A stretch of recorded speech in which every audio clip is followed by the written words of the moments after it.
National Unity Day or Rashtriya Ekta Divas is celebrated on 31st October every year since 2014 to commemorate the birth anniversary of Sardar Vallabhbhai Patel.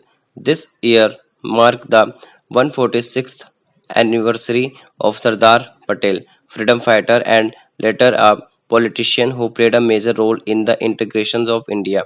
Sardar Vallabhbhai Patel was India's first deputy prime minister and is popularly known as the Iron Man of India. He played a major role in pursuing over 500 princely states to decades to the independence Indian Union.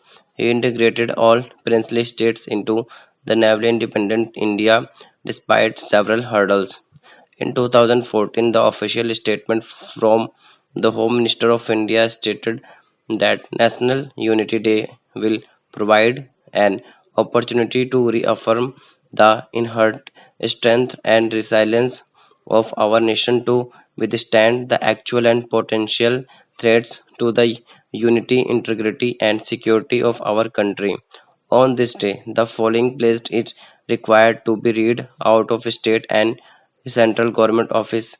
I solemnly pledge that I dedicate myself to preserve the unity, integrity, and security of the nation and also strive hard to spread this message among my fellow countrymen. I take this pledge in the spirit of unification of my country, which was made possible by the vision and action of Sardar Vallabhbhai Patel.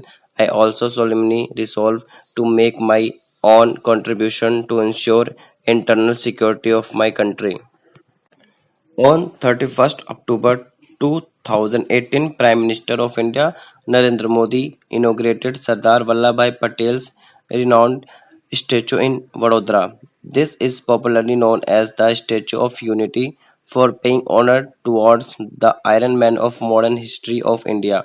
This step was appreciated by the world. In the colonial period when our nation was divided among small provinces, the chance of external inventions was so high.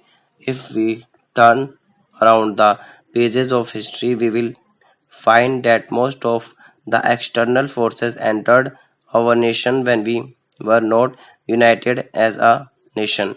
British government also used its divide and rule strategy for ruling over India. While facing such harsh conditions in our own country, Sardar Patel suggested the idea of unifying our country. This visionary effort was appreciated and benefited our nation.